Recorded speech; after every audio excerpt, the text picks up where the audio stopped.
Diplomatic chaos. In just 24 hours, Donald Trump goes from threatening to destroy North Korea to chipping away at the so-called special relationship with its closest ally, the United Kingdom. Is US foreign policy now at a crossroads? This is Inside Story.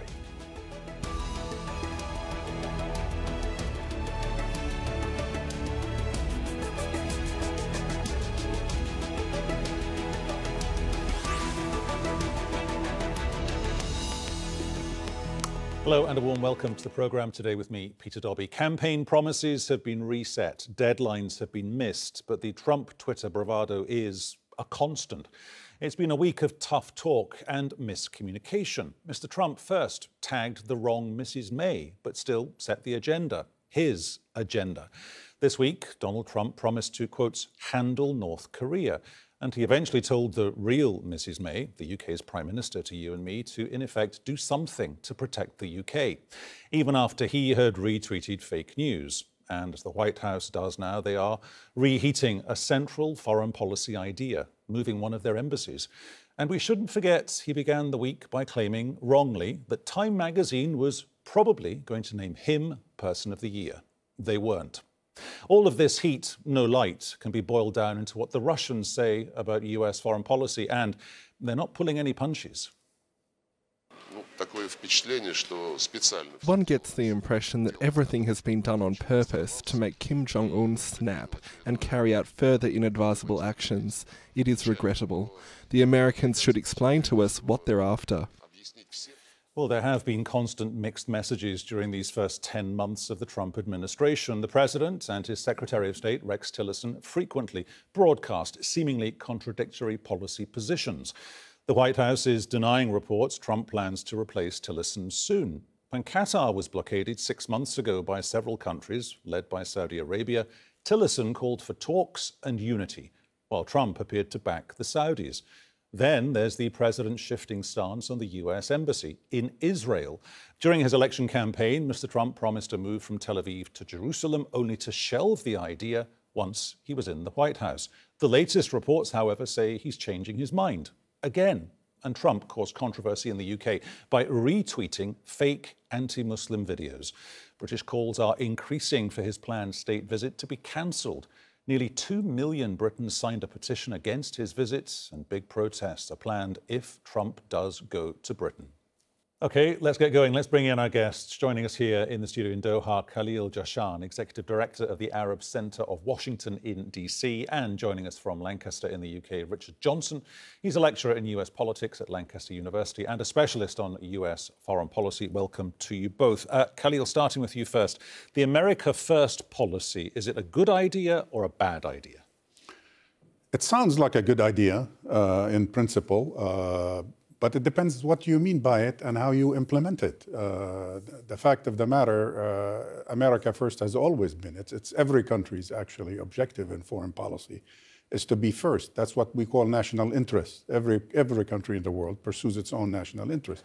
But when you behave, if you will, as we have seen from this administration in Washington, where America First means basically a diktat to some countries, or means, any particular country's foreign policy is made in Washington and simply implemented in that country's capital, that is not playing well in many countries. Particularly when the president reduces it to essentially his own personal agenda for the administration. Whether it's arms sales or reversing certain economic measures that he feels are unfair for the United States, that gives, if you will, a new meaning to America First that we have not seen before, although the term is not new. Richard Johnson in Lancaster, is it wrong to break with established global custom and practice?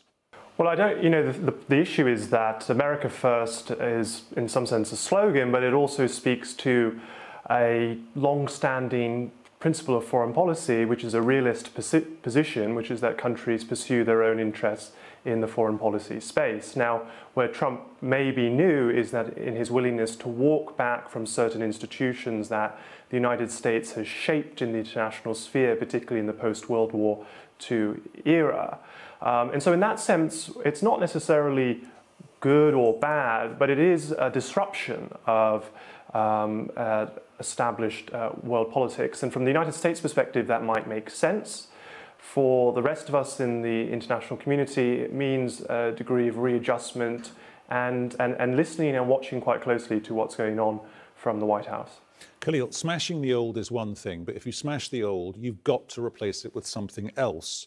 And there is a contradiction here because Mr. Trump says we're doing X, Y, or Z. This is our settled foreign policy. And then maybe 10 or 12 weeks later, we see people like Rex Tillerson rowing back and finessing what might or might not come next. So what are they replacing it with? Precisely. Replacing old policies sometimes is necessary. But like you said, you have to have a replacement for that, particularly if you're not necessarily a two-bit banana republic, but a superpower that has national interest all over the world, that any statement by the president of that superpower registers 9.8 on the political Richter scale in most countries around the world.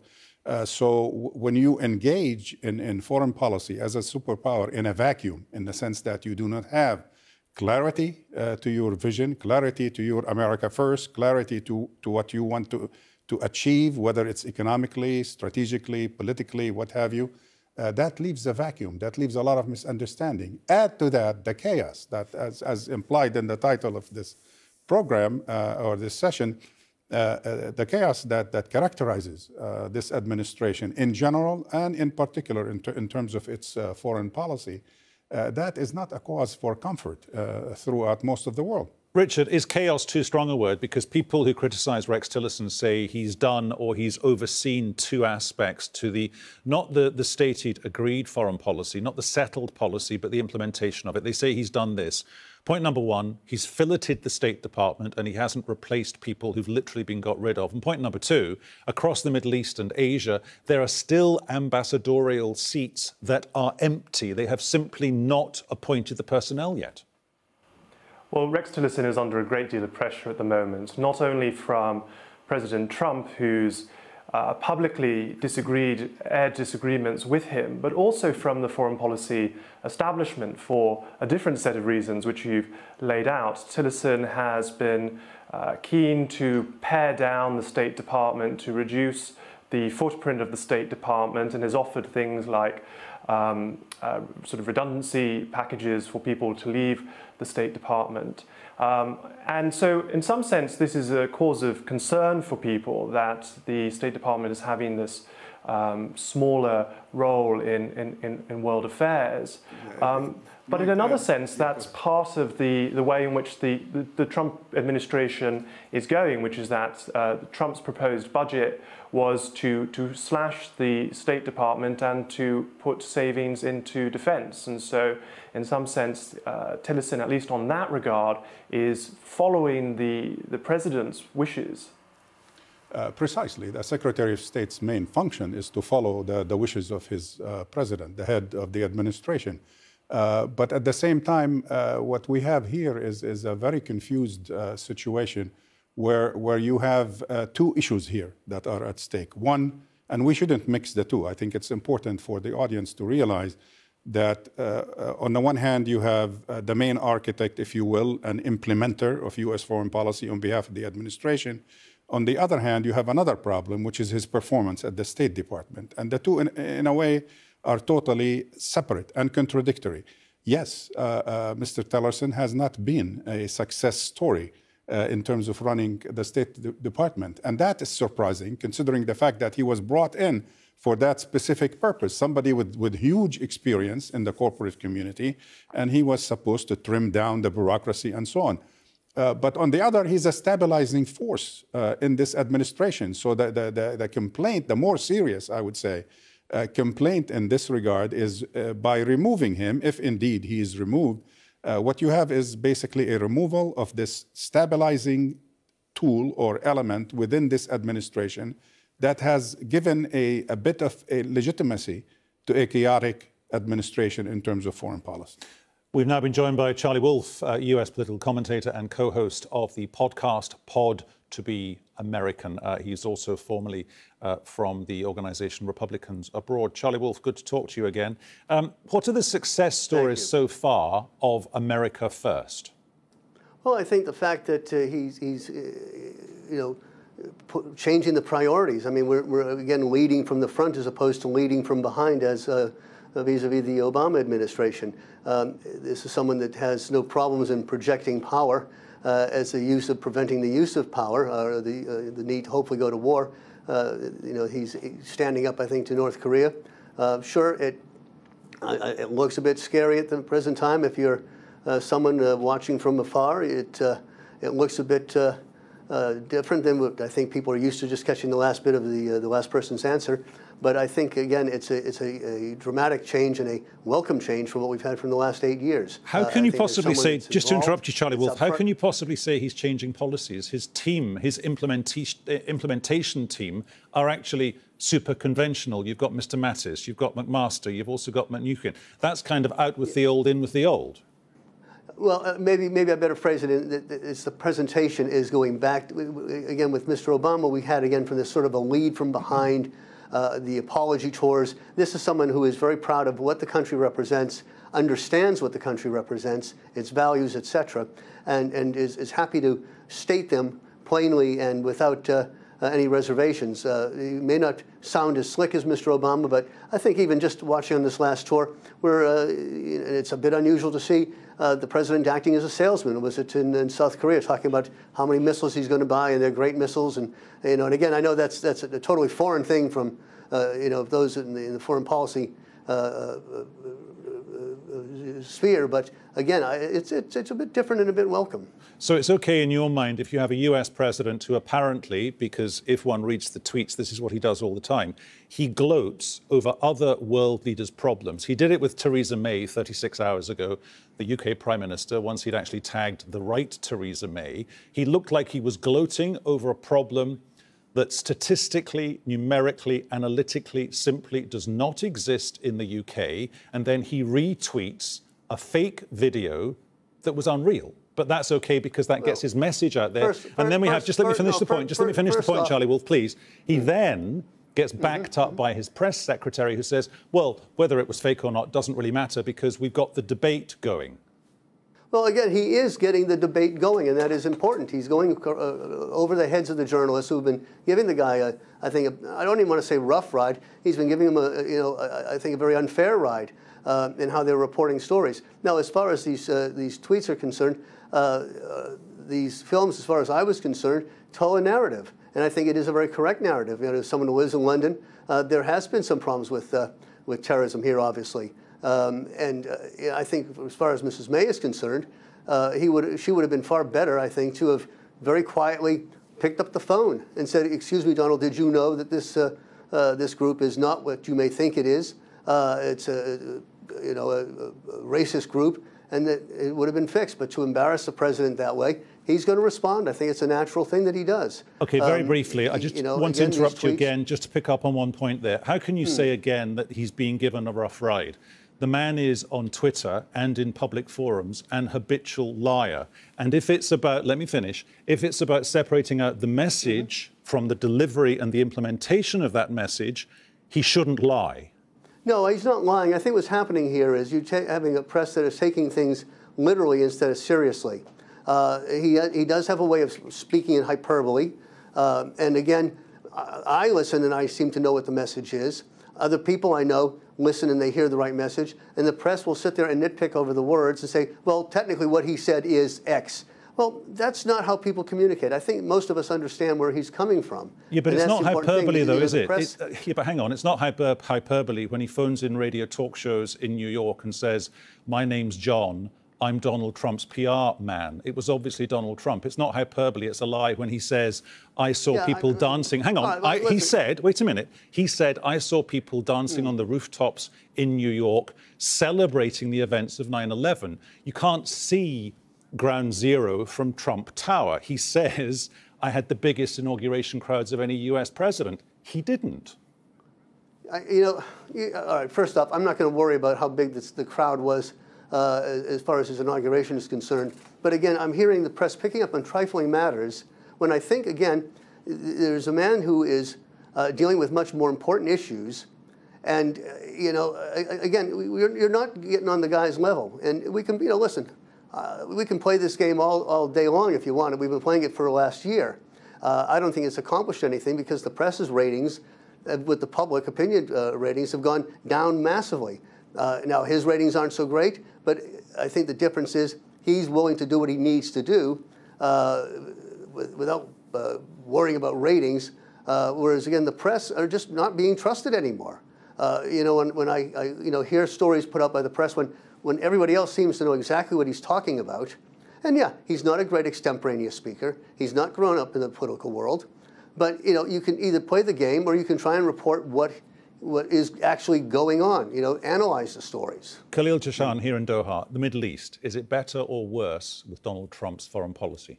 I think any objective analyst of the situation in the Middle East would tell you it's a lot worse than it was before Trump came on board and started fiddling with his ideas with regards to Middle East policy. Public opinion surveys, and we have just ourselves at the Arab Center in Washington conducted a public opinion poll in 8 different Arab countries regarding Mr. Trump and his policies, although there are some pockets of support for him in certain Arab countries that view that he's giving adequate attention to their concerns or to the concerns of their government, mostly related to arms sales. But the rest of the Arab world, the majority, have absolutely more than 60-some%, which, by the way, the numbers are similar to the United States. His support is in the low 30s, and his opposition is in the mid-60s. So it's universal. It's not just in the Arab world. It's also in the United States. It's worse in Europe. It's worse in the Far East. And his supporters, including what we just heard, a classic example, defense by Charlie, saying that, he fully sympathizes and understands where the man is coming from. And he says it as if he called it a game. It's PR game. It's not a PR game. He's the president of a superpower, a great power. And you can't conduct the affairs of a superpower with massive interest throughout the world with tweets. There has to be some substance to this policy, which I think Charlie just admitted. He doesn't have the substance. He articulates what he wants to do. He says, well, I don't think he articulates it well, because I live in Washington, 2 blocks from the White House, and I still don't understand what this man wants. Richard Johnson in Lancaster, if they are about to, in the dying days of Rex Tillerson being US Secretary of State, because there is a word coming out that says he'll be gone by January, probably. His wife told him to take the job. He didn't want the job anyway.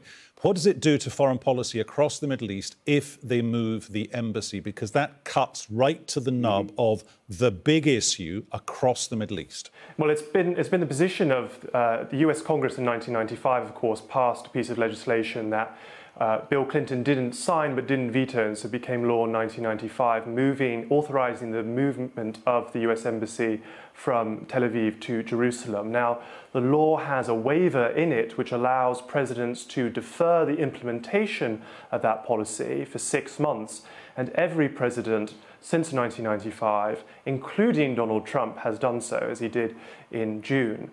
Now, there are many people in the administration who would like Trump not to sign that waiver anymore and to move the embassy. I think someone like the Vice President, Mike Pence, would be interested in doing that.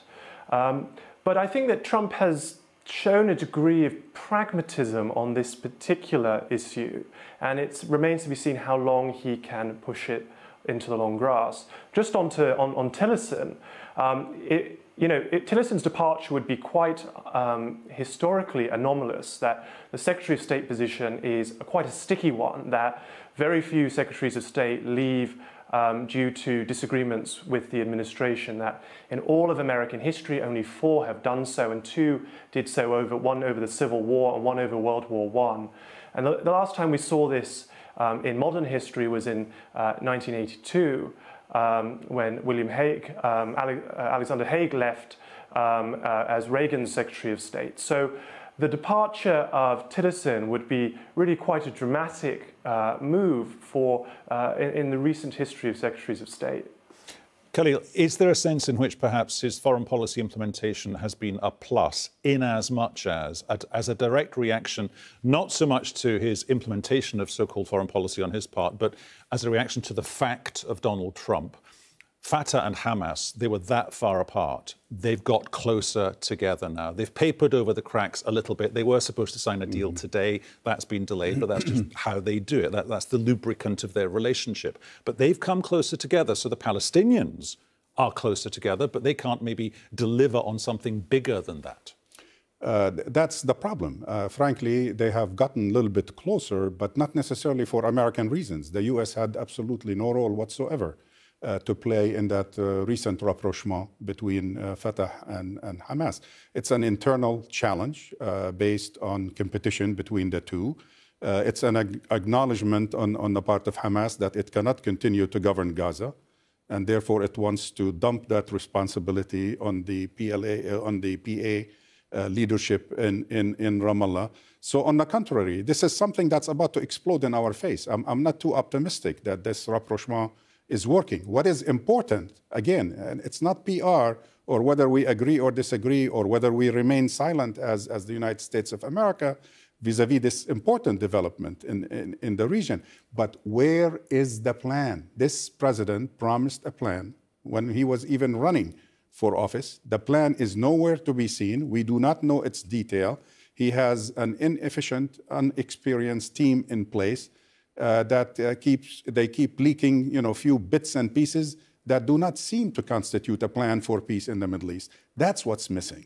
Charlie Wolf. Serious policy. Pardon me for interrupting you. Charlie Wolf, I mean, his ratings amongst Democrats, understandably, predictably, they are so low, they barely blip on the radar. However, amongst card-carrying Republicans, his popularity percentages are running about 81, 82%. If nothing bad happens to him, say, health-wise, over the next 3 years, are we heading towards a second-term Donald Trump, a second term of this kind of foreign policy? Without a doubt we will, because well, first off, if you look at the Democratic side, there is no leadership. Hillary Clinton still thinks she's the heir to the throne when she lost the election, just as much as he won the election. I don't see anybody coming up from the wings. And quite frankly, the way the American people are looking, again, his constituency, is there is someone in there that speaks to them and for them. And whether he gets his agenda in place, that obviously bodes well for him. And if he doesn't get his agenda in place, then the people will essentially look towards the Congress and say, well, that's the reason why. So whatever way the cookie crumbles, or whatever way the coin falls, it works in his favor. Khalil, you mentioned him on Twitter about 2 minutes ago. Is there a sense in which, for you, dare I say it, he's actually exceptionally good at what he does? He follows 44 people on Twitter. He has 44 million followers. He's well known. He gets up at 5, he tweets at 6, and by 7, every internet, yeah, you're laughing, but it's true. By 7 a.m. Washington time, every international news channel around the planet is generating more words per word in per tweet than he came up with 2 hours beforehand. This is becoming a fad. I mean, it's a joke in a way. Instead of, I mean, I wish he would tweet policy. I wish he would tweet substance so that people can discuss U.S. foreign policy and U.S. interests as a result of his tweets, instead of who's he attacking or who he's insulting that moment. And this is a passing fad that is apt to blow up in his face sooner or later. As Charlie said, he does have support. Unfortunately, that support is continuing. Most probably he will be re-elected under current circumstances, but he is losing independence. So that could be the defining, if you will, factor in the long term. Well, maybe we'll have another 7 years of President Trump to find out if he refines his Twitter skills or not. Gentlemen, thank you very much for joining us here on Inside Story. They were our guests, Khalil Jashan, Charlie Wolf and Richard Johnson. And thank you to you too for your company. You can see the programme again anytime you want on the website, aljazeera.com. And for further discussion, check out our Facebook page. That's facebook.com/AJ Inside Story. You can also join the conversation on Twitter, our handle @AJ Inside Story, or I'm @PeterDobbie1. From me, Peter Dobbie, and everyone on the team here in Doha, thanks for watching. We'll see you very soon. Bye-bye.